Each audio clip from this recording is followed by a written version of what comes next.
Kanalıma ve mutfağıma hoş geldiniz. Evet, bugün sizlerle birlikte orijinalini asla aratmayan şambali tatlısı tarifi hazırlayacağız. Eğer ben bu tatlıyı çok seviyorum ama tutturamıyorum diyorsanız bu tarifi asla kaçırmanızı tavsiye etmem. Çünkü şerbetini sünger gibi çeken bir şambali tatlısı olacak. Evet, fazla da kıymetli vaktinizi almak istemiyorum. Tarifime geçmek istiyorum. Malzemelerimin de sırası geldikçe sizlerle tek tek paylaşacağım. Kabımın içinde 5 su bardağı irmiğim var. Hemen üzerine bir tatlı kaşığı karbonatımı ilave ediyorum. Üzerine 2 su bardağı da sütümü ilave ediyorum. 1 su bardağı da şekerimi ilave ediyorum.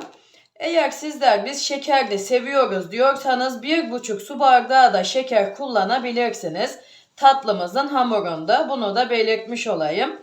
Şimdi şambali hamurumu iyice yoğuracağım.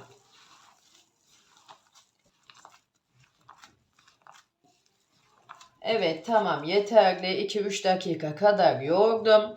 Şimdi gelelim esas konuya. Şimdi şambali hamurumuzu bir gece buzdolabımızın alt kısmında dinlendireceğiz. Bu püf noktasına kesinlikle dikkat etmeliyiz.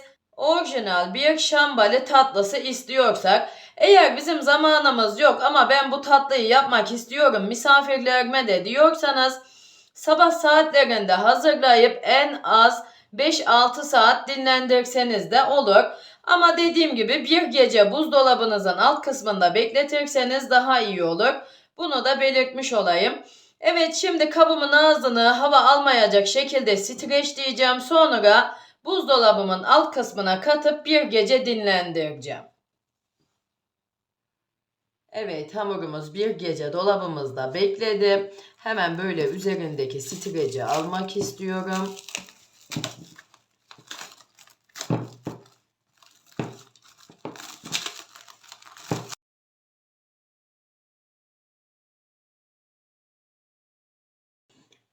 Evet, tepsimi alıyorum bu tarafa. Gördüğünüz gibi ben bu büyüklükte bir tepsi kullanıyorum. Aslında tepsim çok büyük bir tepsi değil arkadaşlar.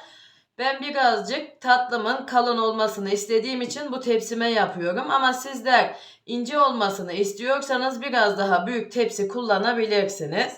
Burada yarım çay bardağından biraz eksik sıvı yağım var. Hemen tepsimin içine alıyorum ve her tarafına gelecek şekilde dağıtacağım.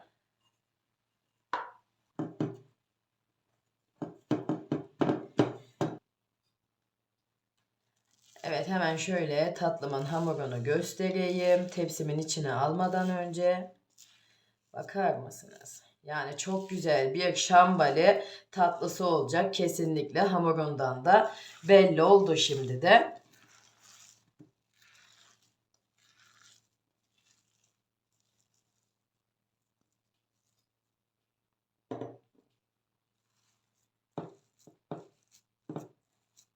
Şimdi bu şekilde bastıra bastıra dağıtacağım.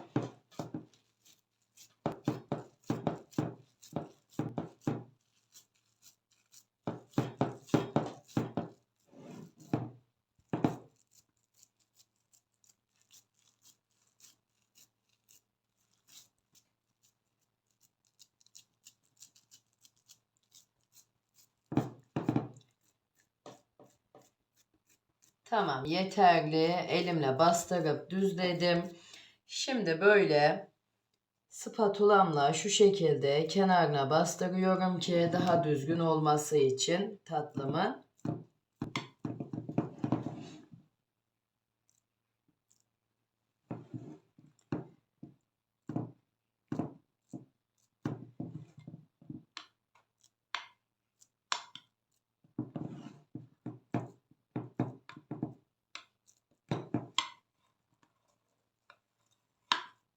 Evet, şimdi bu şekilde de hafifçe üzerinden geçelim ki tatlımızın daha düzgün olsun dilimlediğimizde.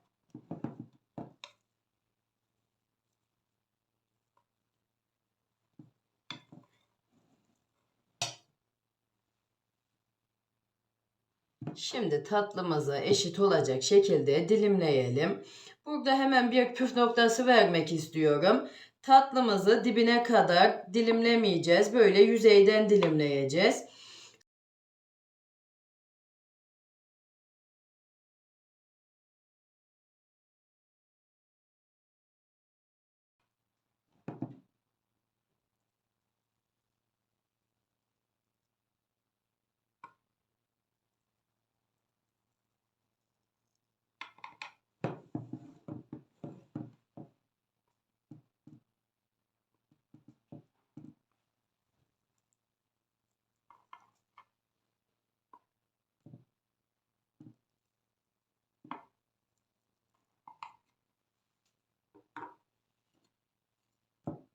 Şimdi fıstığımızı dizelim.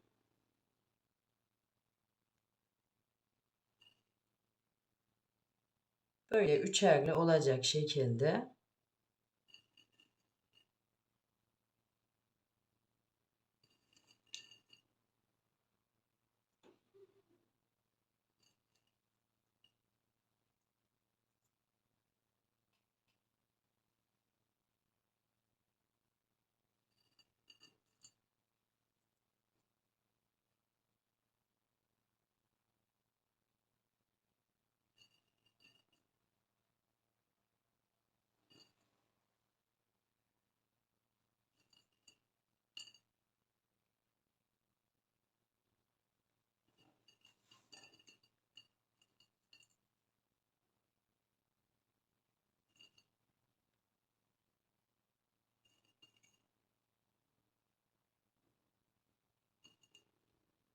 Böyle fıstığımız çok yüzeyde kalmasın. Hafifçe bastıralım ki tatlımızın içine yerleşsin.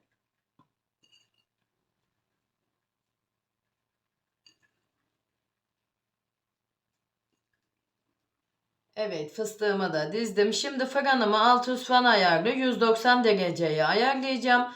Önceden 10 dakika ısındıktan sonra katıp tatlımı pişireceğim.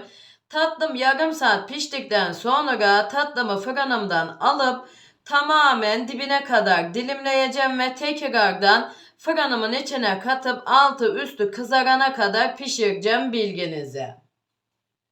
Tatlımızı ikinci kez fırınımıza katıp pişirdiğimizde de şerbetini hazırlayacağız.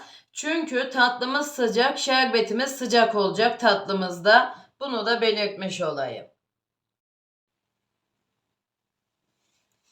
Tatlım yarım saat pişti. Şimdi dibine kadar dilimleyelim.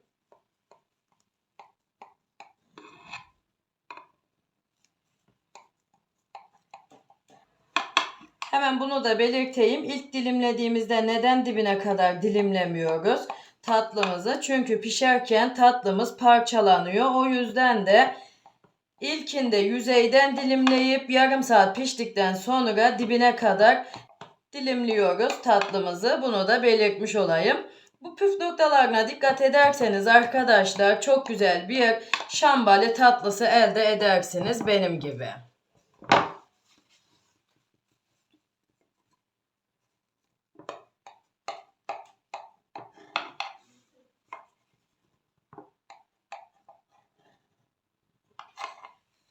Şimdi tatlımı fırınıma katacağım ve altı üstü tamamen kızarana kadar pişireceğim ve şerbetimi hazırlayacağım. Evet, hemen şerbetimin ölçülerini de sizlerle paylaşayım. Tenceremin içine 3 bardak şeker ilave ettim. Ben fazla şerbetli sevmediğim için tatlıyı 3 bardak şeker kullanmak istedim. Eğer sizler çok şerbetli seviyorsanız 4 bardak da şeker kullanabilirsiniz. Bunu da hemen belirtmiş olayım. Üzerine 4 bardak da su ilave ediyorum.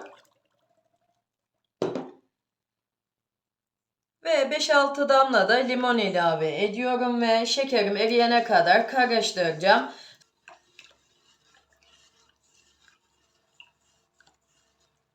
Tamam, 2-3 dakika karıştırdım. Şimdi şerbetimi ocağımın üzerine alacağım. 15 dakika kaynatacağım. Şerbetim piştikten sonra da sizlerle kıvamını paylaşacağım. Tatlım pişti. Daha yeni fırınımdan aldım. Şerbetim de pişti. Şimdi ilk sıcaklığıyla birlikte tatlımızı ve şerbetimizi buluşturacağız.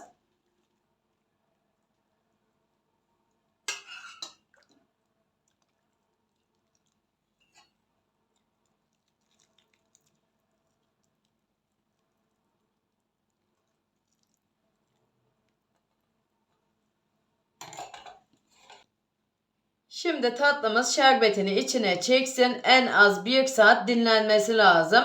Şerbetini çektikten sonra tatlımız iç dokusunu da sizlerle paylaşacağım.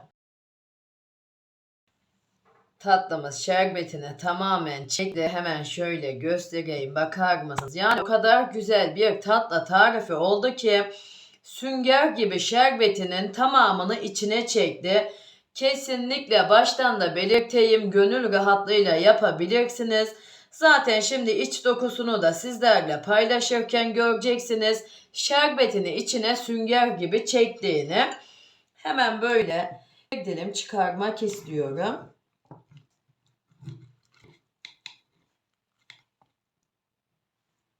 Tabağımın içine alıyorum.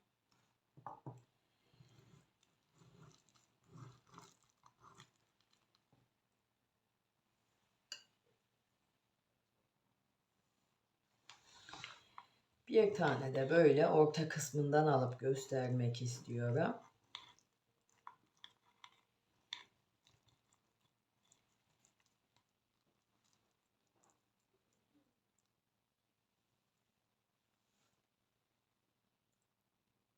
Hemen şöyle göstereyim. Yani bakar mısınız şerbetini nasıl da içine sünger gibi çekmiş. Hemen şöyle yakından gösteriyorum ki iyice görün diye. Hafifçe bastırıyorum ve şerbeti tamamen akıyor. Yani bu şekilde gösteriyorum ki gönül rahatlığıyla yapabilin diye. Hemen böyle içini de açıp göstermek istiyorum.